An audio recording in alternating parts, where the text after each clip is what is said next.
외제는 보케르관으로 돌아가지 않았다. 그는 새 아파트에서 지내는 즐거움을 물리칠 수 없었던 것이다. 지난밤에 그는 새벽 1시에 억지로 델핀과 헤어졌는데 이번에는 델핀이 새벽 2시경에야 그의 곁을 떠나 자기 집으로 돌아갔다. 다음 날 그는 아주 늦게까지 잠을 잤고 정오경에 자기와 함께 점심을 먹으러 오기로 되어 있는 더 니신겐 부인을 기다렸다. 젊은이들은 이런 재미있는 행복을 몹시 탐하는 법이어서 그는 고리오 영감을 거의 잊고 있었다. 자신의 것이 된 그 우아한 것들 하나하나에 익숙해지는 것이 그에게는 기나긴 축제처럼 여겨졌다. 더 니신겐 부인이 거기에 있어서 모든 것에 새로운 가치를 부여해 주었다. 그래도 4시경에 이르자 두 연인은 이 집에 와 살 것을 기대하며 행복을 꿈꿀 고리오 영감의 생각이 미쳤다. 외제는 노인이 아프면 즉시 이곳으로 옮길 필요가 있다고 얘기하고 델핀과 헤어져 보케르관으로 달려갔다. 그런데 식탁에는 고리오 영감도 비앙숑도 앉아있지 않았다. 고리오 영감은 반신불수가 됐어. 비앙숑이 위층 그의 곁에 있지. 노인은 그의 딸 중 하나인 더 레스토라마 백작 부인을 만난 후 외출하려다가 병이 악화된 모양이요. 사회는 가장 멋진 장식품 하나를 잃게 될 것 같소. 화가가 라스티냐크에게 이렇게 말했다. 라스티냐크는 청계로 달려갔다. 이보세요, 외젠씨.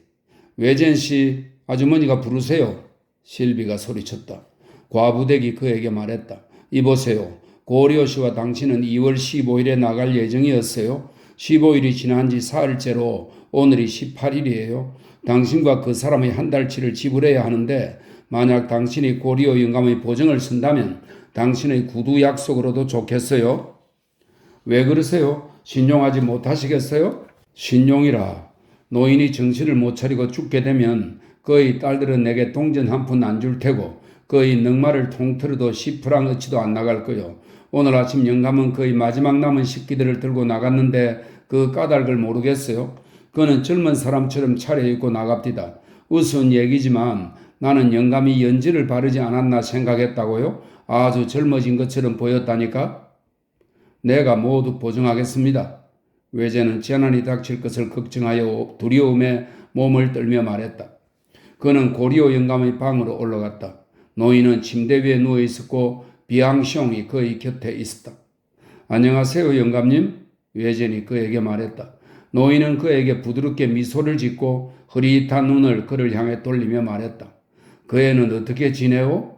잘 있습니다. 그런데 좀 어떠세요? 괜찮아. 피곤하게 하지 말게. 비앙숑이 외젠을 방 구석으로 이끌며 말했다. 그래, 상태가 어때? 라스티냐크가 그에게 말했다. 기적이 일어나기 전에는 가망이 없을 것 같네. 혈청성 울혈이 일어나서 겨자 찜질 연고를 발랐어. 다행히 그는 연고 바른 것을 느끼고 있고 약효도 있는 것 같네. 그를 옮겨도 될까? 안 돼. 여기 그대로 둬야 하네. 일체의 육체적 움직임과 감정의 동요를 피하고. 비앙숑, 우리 둘이서 노인을 돌보도록 하세. 외젠이 말했다. 나는 벌써 우리 병원의 주임 의사를 오게 했네. 그래서 그는 내일 저녁에 진단을 내릴 거야. 병원 일과가 끝난 후에 오겠다고 나한테 약속했어. 불행히도 저 한심한 노인네가 오늘 아침에 경솔한 짓을 저질렀는데 좀처럼 그것에 대해서는 얘기를 안 하려고 한단 말이야. 고집불통이네. 내가 얘기를 하면 그는 못 들은 척하거나 대답을 안 하려고 자는 체 하는 거야. 그런가 하면 눈을 뜨고 있을 때는 신음소리를 내지. 그는 아침나절에 외출했는데 어딘지 모르지만 파리 시내를 돌아다닌 모양이야. 자기가 가진 것 중 돈 될 만한 것은 모두 가지고 나갔다는데 자기 힘에 부치는 무슨 빌어먹을 거래를 한 것 같아. 그의 딸 하나가 왔었지. 백작 부인, 키가 크고 갈색 머리에 눈이 예쁘고 생기 있으며 예쁜 다리에 유연한 몸매이던가? 외젠이 물었다. 그래, 맞았어. 잠시 노인과 혼자 있게 해주게. 내가 고백을 시키지. 나한테는 다 말할 거야. 라스니아크가 말했다. 그동안 나는 저녁이나 먹겠네. 다만 노인을 너무 자극하지 않도록 하게. 아직은 약간 희망이 있으니까 걱정하지 말게. 그 애들이 내일은 아주 즐겁겠지. 그 애들은 큰 무도회에 가겠지. 두 사람만 남게 되자 고리오 영감이 외젠에게 말했다. 오늘 저녁 침대에 누워 이처럼 고통을 겪으시게 도대체 아침에 무슨 일을 하신 겁니까, 영감님? 아무것도 아니야. 아나스타지가 왔었죠? 라스냐크가 물었다. 그랬지. 고리오 영감이 대답했다. 그럼 숨기지 말고 말씀하세요. 또 무슨 요구를 하던가요? 아, 하고 내뱉더니 노인은 힘을 모아 말을 이어갔다. 그 애는 아주 불행하다오. 나아지는 다이아몬드 사건 이후로는 돈이 한 푼도 없어. 그 애는 이번 무도회를 위해서 금실로 수놓은 보석처럼 몸에 꼭 맞을 옷 한 벌을 주문했다오. 그런데 그 애의 고약한 재단사가 외상 거래를 안겠다고 해서 그 애의 하녀가 대신 옷값 1,000프랑을 냈다는구먼. 가엾은 나지. 이 지경에 이르다니 내 가슴이 찢어지는 것 같았소. 그런데 하녀는 그 레스토랑 놈이 나지에게서 모든 신임을 거두는 것을 알고는 제 돈을 못 받을까봐 겁이 나서 재단사와 짜고 그 1,000프랑을 돌려주어야만 옷을 넘겨주겠다고 했다는 거야. 무도회가 내일이고 옷은 준비되어 있는데 나아지는 절망에 빠질 수밖에. 그 애는 내 식기들을 빌려 저당 잡히려 한 거요. 그 애 남편은 그 애가 무도회에 가서 그 애가 팔았다고 소문난 다이아몬드들을 모든 파리 사람들에게 내보이기를 바라고 있어. 그러니 그 애가 그 몹쓸 놈에게 1,000프랑 빚을 졌으니 갚아주세요 라고 말할 수 있겠소? 안 되지. 나는 그걸 이해할 수 있어. 동생 델피는 멋진 차림으로 무도회에 갈 텐데 아나스타지가 동생보다 떨어져서는 안 되겠지. 그래서 그 애는 눈물 범벅이 되었어. 불쌍한 녀석. 어제는 12,000프랑이 없는 것이 너무나 수치스러워서 그 잘못을 벌충하기 위해 나는 비참한 내 여생을 던지고 싶었다오. 알다시피 나는 무엇이건 견뎌낼 힘이 있었는데 이처럼 돈이 떨어져서 가슴이 터질 지경이요. 나는 조금도 망설이지 않았다오. 대강 돈을 꾸려놓고 나니 다시 기분이 좀 나아졌어. 나는 식기와 버커를 600프랑에 팔았고 내 종신연금 정서를 곱세크 영감에게 1년 기한으로 잡히고 일시금으로 400프랑을 받았소. 그까짓 것 빵만 먹고 지내지. 젊었을 때는 빵만으로 충분했는데 지금도 견딜 수 있을 거요. 나의 나지가 멋진 하루 저녁을 지낼 수만 있다면야 그 애는 눈부실 거야. 여기 내 머리맡에 1,000프랑의 지폐가 있어. 가엾은 나지를 즐겁게 해줄 것을 여기 내 머리맡에 가지고 있다는 생각에 기운이 나오. 그 애는 그 못된 빅투아르를 내쫓을 수 있게 됐어. 주인을 못 믿는 하인들이 있다니 말이 되나? 내일은 몸이 나아지겠지. 나지가 10시에 온다고 했어. 내가 앓고 있는 꼴을 보여서는 안 돼. 그 애들이 무도회도 안 가고 나를 간호하겠다고 할 테니 말이야. 내일 나지는 나를 제 자식처럼 껴안겠지. 그 애의 애무는 나를 낫게 할 거요. 그러니 어찌 내가 병이 낫겠다고 약국에다 1,000프랑을 허비하겠소? 내 만병통치약인 나의 나지에게 그것을 주는 것이 낫지. 나는 적어도 공경에 처한 그 애를 위로해 주어야 하오. 그래야만 나를 위해 종신연금을 만든 잘못을 용서받을 수 있지. 그 애는 지금 구렁텅이에 빠져 있는데 나는 그 애를 거기서 끌어낼 만한 힘이 없어. 나는 다시 장사를 시작해야 해. 나는 오데사에 가서 밀을 사야겠어. 그곳의 밀값은 여기의 3분의 1밖에 안 한단 말이야.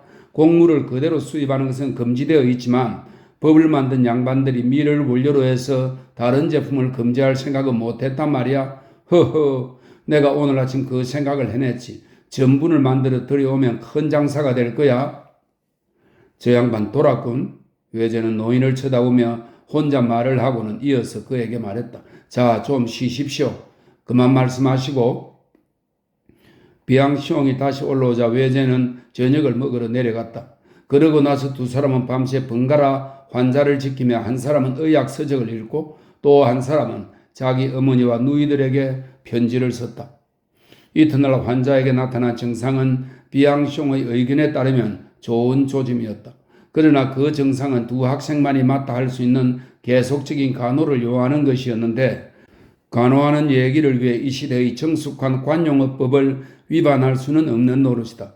노인의 쇠약해진 몸에 거머리를 붙여 사열을 한 외에 찜질과 각탕 치료를 했는데 이런 처치는 두 청년의 힘과 헌신을 필요로 한 의학적 조치들이었다. 더 레스터 부인은 오지 않았다. 그녀는 심부름꾼을 보내 돈을 찾아갔다. 나는 그 애가 직접 오리라고 생각했었는데 그러나 뭐 나쁠 건 없어. 와 봤더라면 괜히 걱정이나 하지. 아버지는 이렇게 된 것이 오히려 잘 됐다는 듯이 말했다. 저녁 7시 테레즈가 델핀의 편지를 들고 왔다.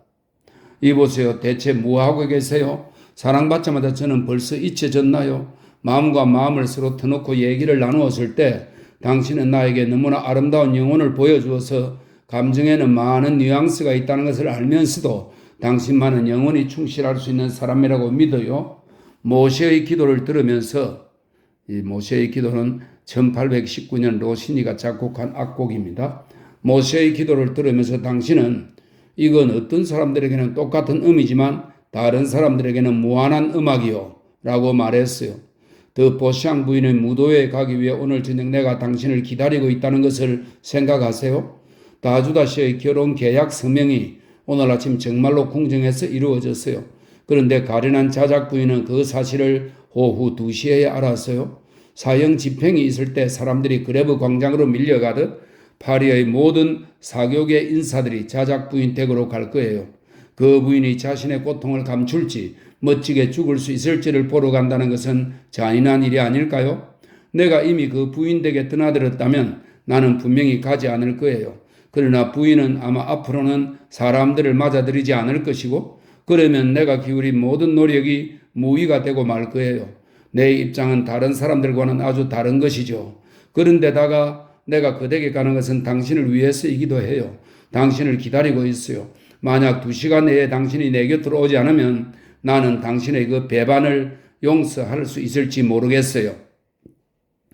라스냐크는 펜을 들어 다음과 같이 답장을 썼다. 나는 지금 당신의 아버지가 아직 회생 가능성이 있는지 알기 위하여 의사를 기다리고 있습니다. 그분은 빈사 상태입니다. 나는 의사의 진단을 당신에게 전하러 가겠는데 그것이 죽음의 선언이나 아닐지 두렵습니다. 당신이 무도회에 갈 수 있을지는 두고 봅시다. 사랑하오. 의사는 8시 반에 왔는데 그는 희망적인 의기를 말하지는 않았지만 죽음이 임박하다고 생각하지도 않았다. 그는 병세가 번갈아 호전과 악화를 반복하겠다고 진단하면서 노인의 생명과 의식도 거기에 달려 있다고 말했다. 빨리 운명하는 편이 차라리 낫겠는걸? 이것이 의사가 남긴 마지막 말이었다. 외제는 고리오 영감의 간호를 비앙숑에게 맡기고 더 뉘싱겐 부인에게 슬픈 소식을 전하러 떠났다. 그 슬픈 소식 때문에 아직은 가족적 의무가 맺혀져 있는 그의 정신에 일체의 즐거움은 사라지고 없었다. 걱정 말고 즐겁게 지내라고 그에게 전하오. 라스냐크가 나가려고 하는 순간 잠든 것으로 보였던 고리오 영감의 자리에서 일어서며 그에게 소리쳤다. 청년은 비통한 심정으로 델핀 앞에 나타났다. 그녀는 이미 머리 손질을 마치고 구두를 신은 채 무도복 입을 일만 남겨놓고 있었다. 그러나 화가가 그림을 완성할 때의 마무리 붓질처럼 마지막 채비가 화폭의 바탕 그림에 들인 시간보다 더 많은 시간을 요하는 것처럼 보였다. 웬일이세요? 당신은 옷을 안 입었군요? 그녀가 말했다. 하지만 부인, 당신의 아버지가 또 우리 아버지 얘기로군요? 그녀가 그의 말을 가로막으며 소리쳤다. 아버지에 대한 의무를 나에게 가르쳐줄 필요는 없어요. 나는 오래전부터 우리 아버지를 알고 있어요. 한마디도 더 하지 마세요, 외젠. 당신이 옷차림을 바꾸지 않는 한 나는 당신 말을 듣지 않겠어요. 테레즈가 당신 방에 다 준비해 놓았어요. 마차도 준비되어 있으니 타고 가세요. 그리고 곧 돌아오세요. 아버지 얘기는 무도에 가면서 하도록 해요. 일찍 출발해야 해요. 만약 마차들이 행렬에 빠져버리면 잘해야 11시에나 입장할 수 있을 거예요. 부인, 가세요. 아무 말 말고. 그녀는 목걸이를 하러 규방으로 달려가며 말했다. 자, 어서 가세요, 외젠씨. 부인이 화내시겠어요? 이 우아한 부모 살해에 질겁한 청년을 떠밀면서 테레즈가 말했다. 그는 더없이 비통하고 절망적인 생각을 하면서 옷을 갈아입으러 갔다. 그는 이 세상을 사람이 한 발만 담그면 목까지 빠져버리는 진흙의 바다라고 생각했다. 이 세상에서는 비속한 범죄들만 저질러진다. 차라리 보트랭이 더 위대하다 하고 그는 생각했다. 그는 사회의 3대 표현인 순종, 투쟁, 반항, 즉 가족과 세상과 보트랭을 보아봤다. 그런데 그는 감히 어느 편에도 서지 못했다. 순종은 권태롭고 반항은 불가능하며 투쟁은 불확실했던 것이다. 그의 생각은 그를 가족 가운데로 이끌어갔다. 그는 그 평온한 삶의 순수한 감동을 기억했고 자기를 사랑했던 사람들 사이에서의 지나간 시절을 회상했다. 가정의 자연스러운 법칙에 순응하면서 그 다정한 사람들은 거기에서 아무런 고뇌가 없는 충만하고 계속적인 행복을 발견하고 있었던 것이다. 이런 선량한 생각을 하고 있었음에도 불구하고 그는 델핀에게 사랑의 이름으로 덕성을 명령하면서 순수한 영혼의 신념을 고백할 용기가 자신에게 없다고 느꼈다. 그가 받기 시작한 교육은 벌써 열매를 맺고 있었던 것이다. 그는 이미 이기적으로 사랑하고 있었다. 그는 델핀의 마음의 본성을 인식할 수 있는 요령을 획득하고 있었다.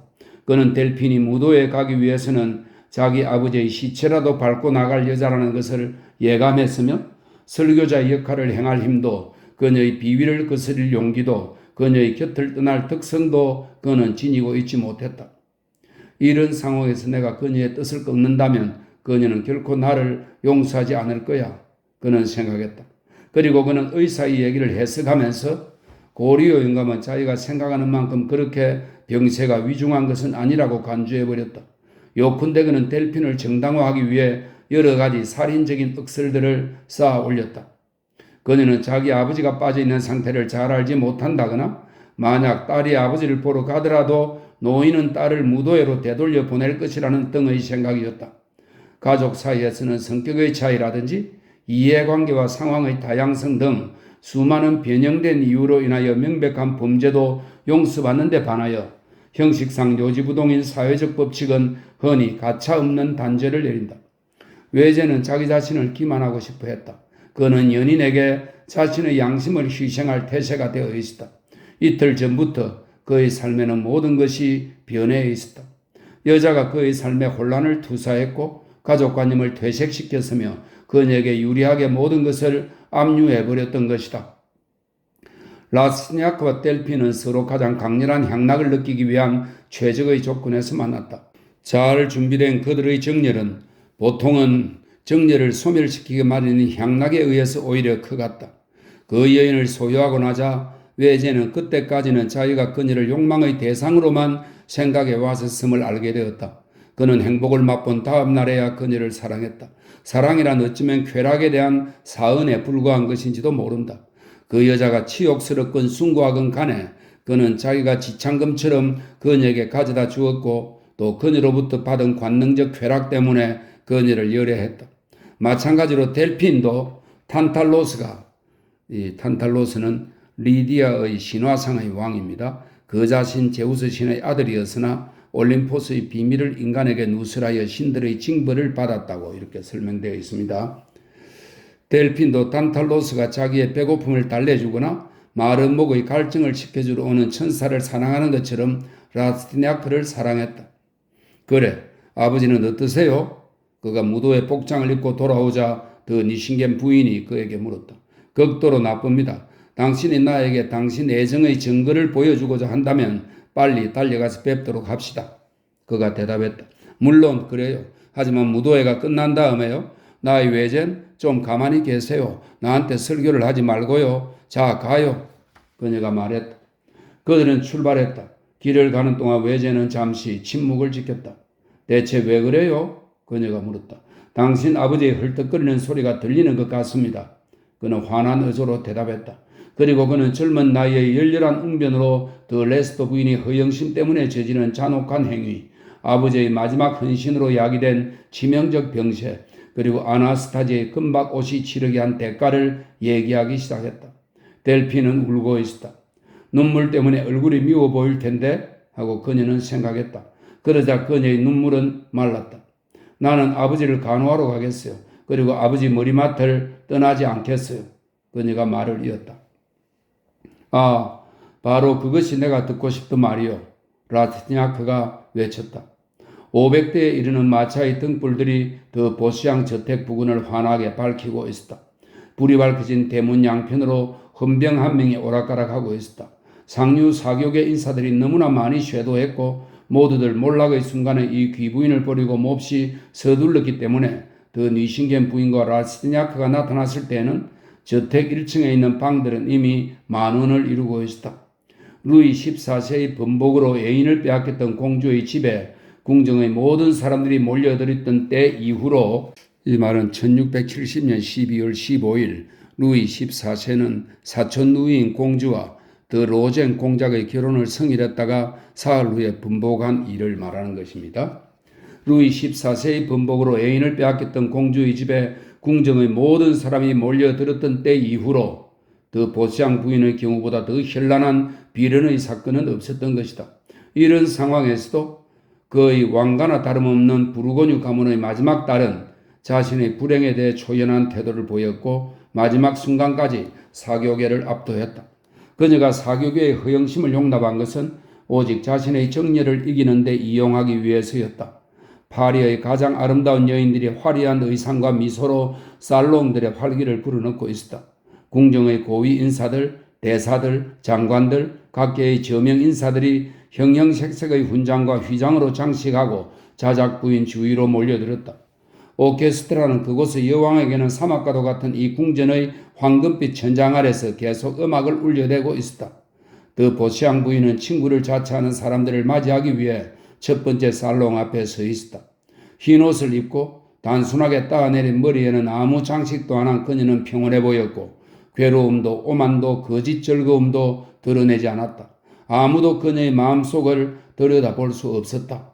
그녀는 대리석으로 만든 니오베 상과도 같아 보였다. 가까운 친구들에게 지어 보이는 그녀의 미소에는 때때로 비웃는 기색이 스며 있었다. 그러나 모든 사람들에게 그녀는 그녀다워 보였고 행복이 그 밝은 빛으로 그녀를 치장해 주던 때와 조금도 변함없는 모습이었기 때문에 가장 무감각한 사람들조차 죽어가면서도 미소를 짓는 금투사에게 갈채를 보내던 젊은 로마 여인들처럼 그녀에게 감탄의 눈길을 보냈다. 사교계는 그 여왕들 중 한 사람에게 작별을 고하기 위하여 몸 단장을 한 듯이 보였다. 당신이 오지 않을까봐 걱정했어요. 그녀가 라스티냐크에게 말했다. 부인, 저는 마지막까지 남아 있으려고 왔습니다. 그는 그녀의 말을 질책으로 생각하며 떨리는 목소리로 대답했다. 좋아요. 당신은 아마 여기에서 내가 믿을 수 있는 유일한 사람일 거예요. 이봐요. 당신이 영원히 사랑할 수 있는 그런 여자를 사랑하세요. 여자를 저버리지 마세요. 그녀는 그의 손을 잡으며 말했다. 그녀는 라스티냐크의 팔을 잡고 사람들이 카드 놀이를 하고 있는 살롱의 소파로 데리고 갔다. 후작집에 가주세요. 내 하인인 자크가 당신을 거리로 안내할 테니 가서 그 사람에게 편지를 전하세요. 내 서신을 돌려달라고 요청하는 거예요. 그는 내 편지 전부를 당신에게 줄 거예요. 그렇게 믿고 싶어요. 내 편지들을 받거든 내 방에 올라가 계세요. 당신의 도착을 내게 알리도록 해두겠어요. 그녀가 말했다. 그녀는 자기의 가장 친한 친구인 드랑제 공작 부인이 나타나자 친구를 맞이하려고 자리에서 일어섰다. 라스티냐크는 부인의 집을 떠나 더 로슈피드 저택에 가서 다주다 후작의 면회를 청했다. 후작은 거기에서 저녁 시간을 보내기로 되어 있었던 듯 라스티냐크는 그를 거기에서 만날 수 있었다.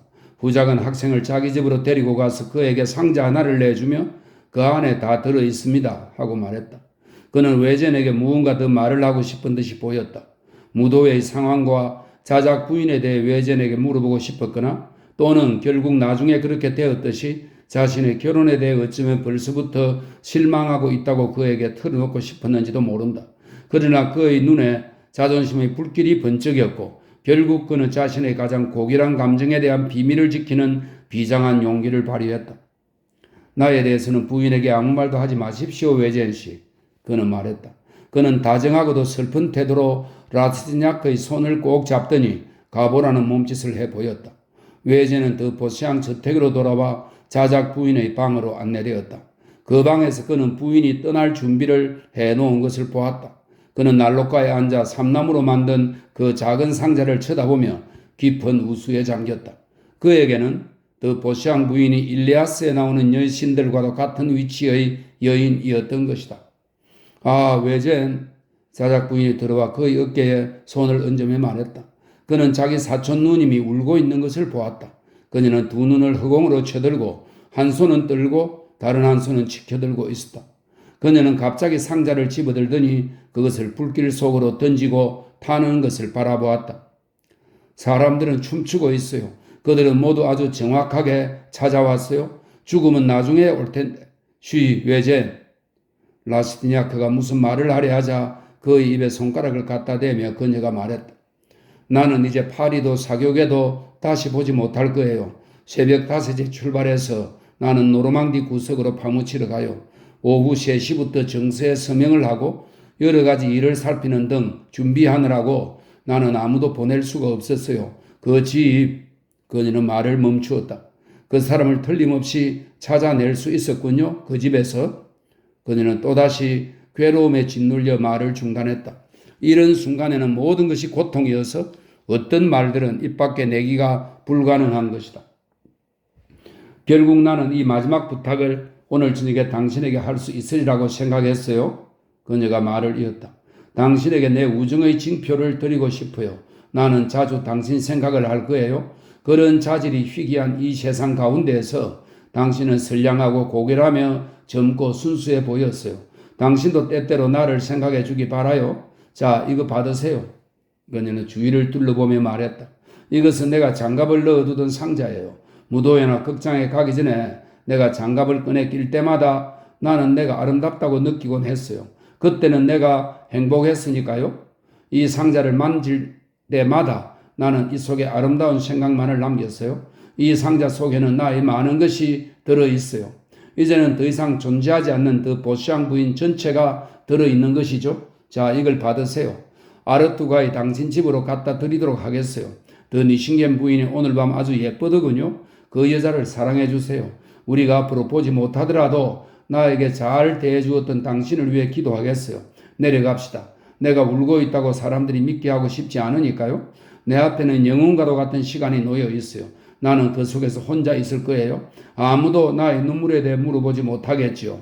이 방을 다시 한번 보아두어야겠군. 그녀는 말을 멈추었다. 그리고 그녀는 잠시 손으로 두 눈을 가리더니 눈물을 닦고 찬물로 씻어냈다. 그녀는 학생의 팔을 잡고 갑시다 하고 말했다. 이처럼 고결하게 억제된 고통을 접한 라스티냐크는 여태 그 경험을 해본 적이 없는 강한 감동을 느꼈다. 무도장으로 들어간 외제는 더 보시앙 부인과 함께 그곳을 한 바퀴 돌았다. 이것은 이 우아한 부인의 마지막 섬세한 배려였다. 그는 곧 더 레스터 부인과 더 니싱겐 부인 자매를 보았다. 백작 부인은 그녀의 모든 다이아몬드들을 과시하며 화려해 보였지만 그 다이아몬드들이 그녀에게는 속을 태우는 것이었으리라. 그녀는 그것을 마지막으로 달고 있었던 것이다.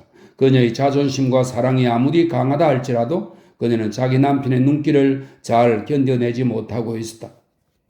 이런 광경이 라스티냐크의 생각을 덜 비통하게 해주지는 못했다.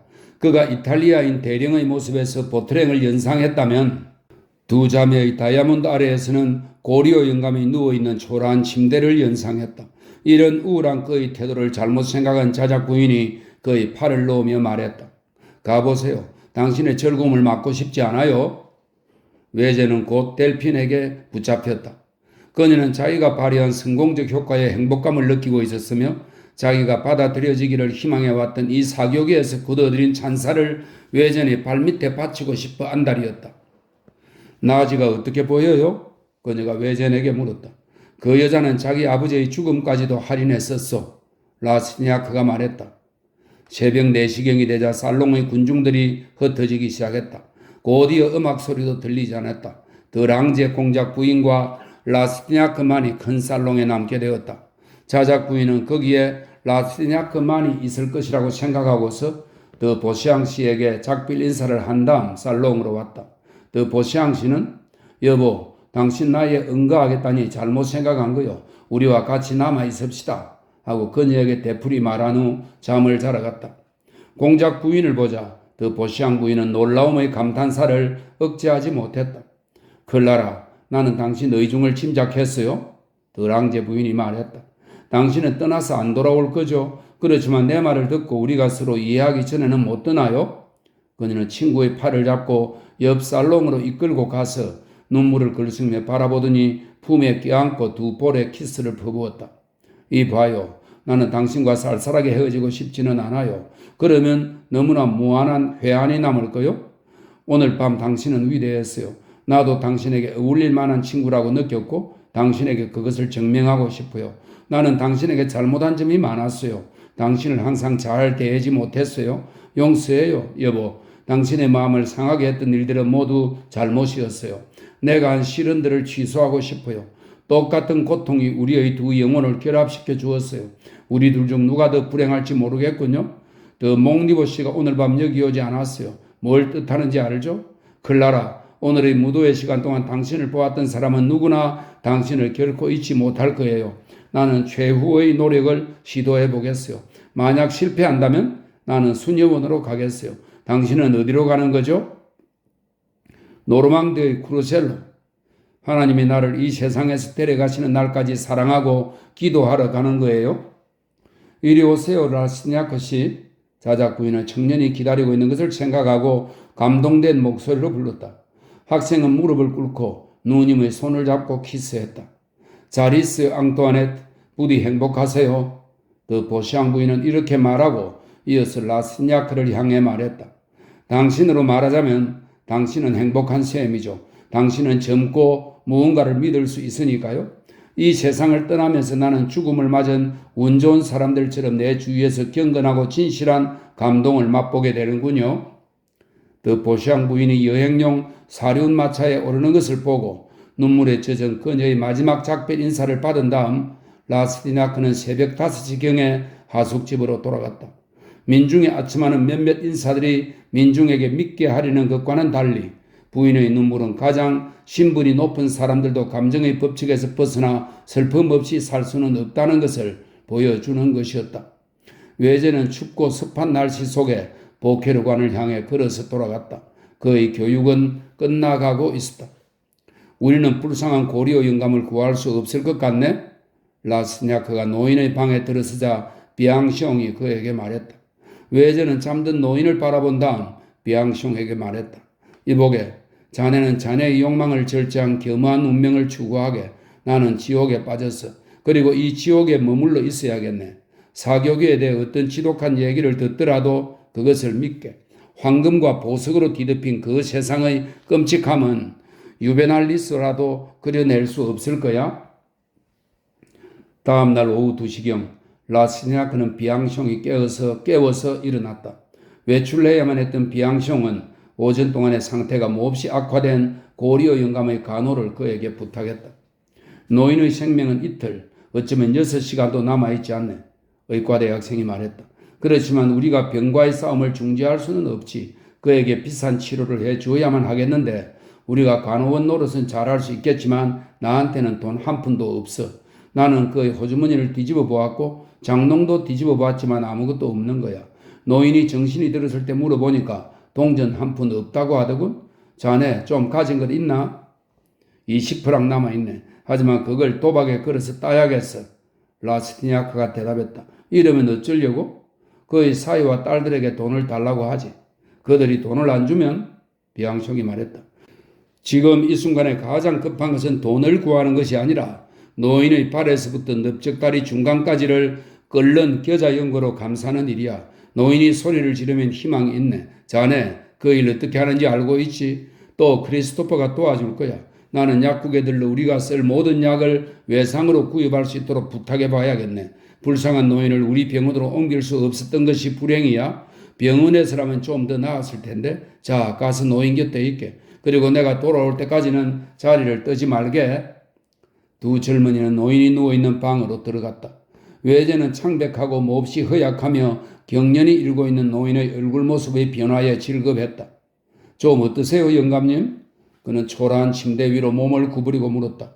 고리오는 흐릿한 두 눈을 들어 그를 알아보지도 못한 채 주의 깊게 쳐다보았다. 학생은 이 광경을 견딜 수 없어 눈물로 눈시울을 적셨다.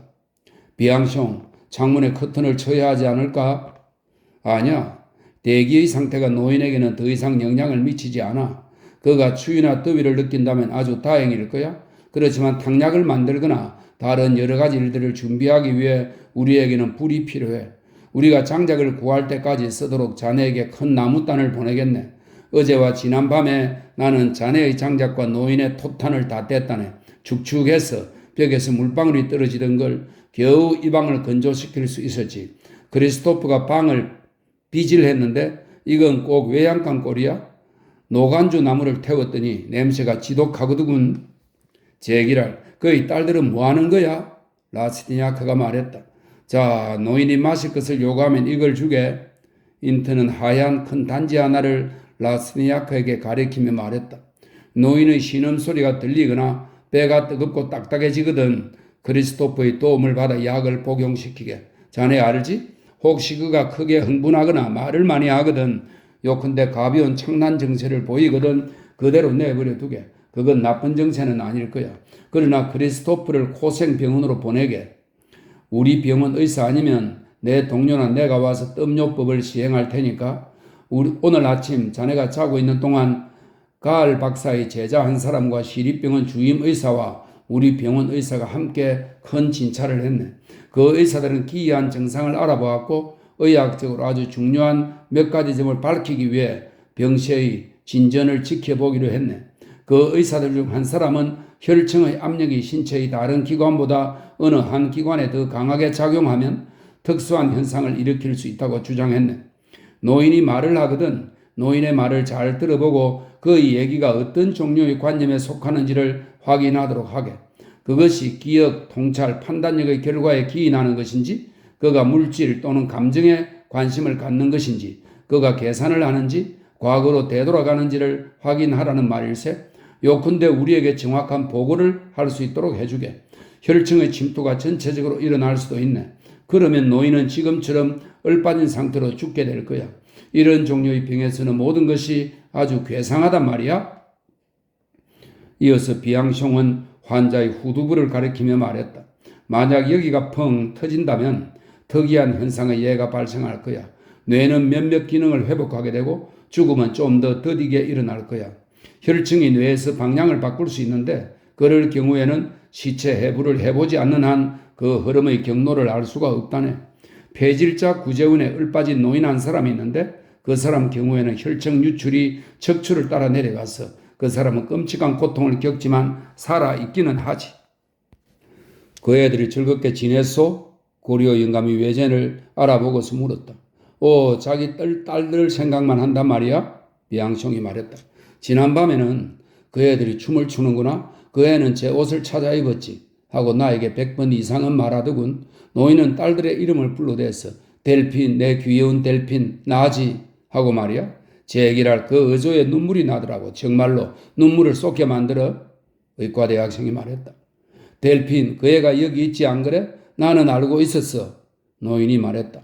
그리고 그의 두 눈은 광적인 활기를 되찾고 벽과 문을 쳐다보았다. 나는 내려가서 실비에게 겨자 연고를 준비하라고 이러겠네. 지금이 좋은 계제야. 비앙숑이 소리쳤다. 라스니아크는 침대 발치의 노인 곁에 혼자 남아 보기에 끔찍스럽고 고통스러운 그의 얼굴을 응시했다. 더 보시앙 부인은 달아나고 이 양반은 죽어가는구나. 아름다운 영혼들은 이 세상에 오래 머물 수가 없어. 실상 고결한 감정들이 어찌 천박하고 왜소하고 피상적인 사회와 결합될 수 있을 것인가. 그는 혼자 중얼거렸다.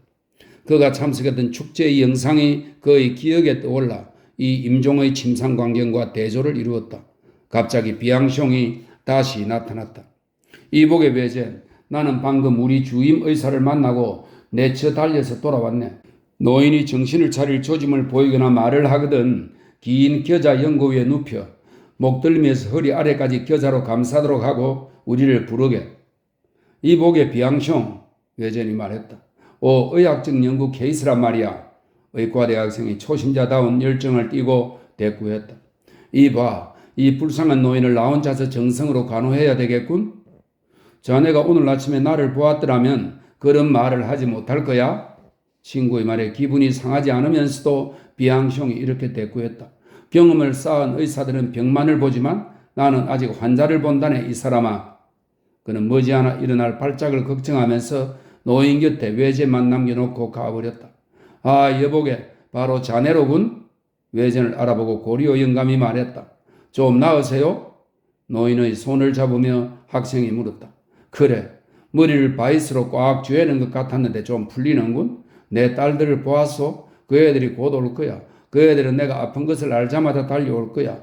라쥐쉔가에 살 때는 그 애들이 나를 정석으로 간호했었어.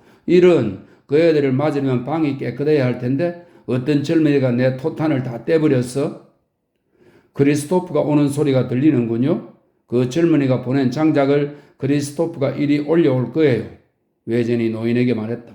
좋아. 하지만 장작값을 어떻게 치르지? 나한테는 한 푼도 없는데. 나는 모두 주워버렸어. 모두. 나는 거지꼴이 돼버렸어. 그래, 금박옷이 아름다웠어? 아, 아프구나. 고맙다, 크리스토퍼. 하나님이 너에게 보상해 주실 거다. 얘야, 나에게는 한 푼도 없구나. 내가 잘 갚을게. 너와 실비에게. 외전이 소년의 귀에 대고 말했다. 크리스토프야, 내 딸들이 곧 오겠다고 너한테 얘기했지. 다시 한번 가봐라. 너에게 일백수를 주마. 내가 몸이 안 좋다고. 죽기 전에 다시 한번 그 애들을 만나 키스하고 싶다고 전해라. 그 말을 전해. 그렇지만 그 애들을 너무 놀라게 하지는 말고. 크리스토프는 라스티냐크의 눈짓을 알아채고 떠났다. 노인이 계속 얘기했다. 그 애들이 올 거야. 나는 그 애들을 알아. 그 착한 델핀. 만약 내가 죽으면 얼마나 큰 슬픔을 그 애에게 주게 될지. 나아지도 마찬가지야. 나는 죽고 싶지 않아. 그 애들을 울게 해서는 안 되지. 이복의 외젠. 죽는다는 것은 그 애들을 더는 못 보는 것이지. 저 세상에 가면 나는 몹시 쓸쓸할 거야. 아베에게 지옥이란 자식들이 없는 것이지. 그 애들이 결혼했을 때부터 나는 이미 지옥의 경험을 시작했어. 나의 천국은 라쥐시엔가였소. 내가 천국에 간다면 나는 홀령이 되어 그 애들 곁에 이 지상으로 돌아올 수 있겠지. 나는 그런 얘기를 들은 적이 있어. 그 얘기가 사실일까? 지금도 라쥐시엔가에 있을 때의 그 애들 모습이 보이는 것만 같소. 아침마다 그 애들은 밑으로 내려와서 아빠 안녕 하고 말했었지. 나는 무릎에 그 애들을 앉혀놓고 가전 재롱과 장난을 치게 했지. 그 애들은 귀엽게 나를 어루만졌어. 우리는 매일 아침 함께 밥을 먹었고 저녁도 같이 먹었지. 요컨대 나는 아비였고 내 자식들의 즐거움을 누렸어. 라쥐시엔가에 있었을 때는 그 애들은 따질 줄도 몰랐고 세상 일을 아무것도 몰랐지. 그 애들은 나를 몹시 사랑했어. 아, 걔들은 왜 언제나 어린 채로 머물 수 없단 말인가. 아프구나. 머리가 깨지는 것 같구나. 용서해라 얘들아. 끔찍이도 아프구나. 그런데 이건 진짜 고통임에 틀림없어. 너희들이 나를 아픔에 강하게 만들었으니까 내 손에 그 애들 손을 잡을 수만 있다면 나는 아픔을 조금도 느끼지 않으련만. 그 애들이 오리라고 생각하오? 크리스토프는 멍청이야. 내가 직접 갔어야 했는데. 그 녀석이 걔들을 만나겠지? 그 녀석이 말이야. 그런데 당신은 어제 무도회에 갔었소. 그 애들이 어땠는지 말해보. 그 애들은 내 병에 대해서는 아무것도 몰랐을 거야. 안 그랬소? 알았다면 그 애들은 춤을 추지도 않았을 거야. 가엾은 것들. 내가 아파서는 안 되는데 그 애들은 아직도 내가 너무 필요하단 말이야. 그 애들의 재산이 위험에 빠져 있어. 그 애들의 남편은 어떤 작자들이란 말인가? 나를 고쳐줘요. 나를 고쳐줘. 아프구나. 알겠지? 나를 고쳐야만 해. 그 애들에게는 돈이 필요하고 어디 가면 돈을 벌지 나는 아니까 말이야. 나는 오데사에 가서 전분 장사를 하겠어. 나는 약삭 빠르다 말이야. 나는 수백만 프랑을 벌겠어. 너무나 아프구나. 고리오는 고통을 참기 위해 힘을 모으려고 온갖 노력을 기울이는 듯 잠시 동안 침묵을 지켰다. 그 애들이 여기 있다면 나는 불평하지 않을 거요. 도대체 왜 내가 불평을 하겠소? 그가 말했다.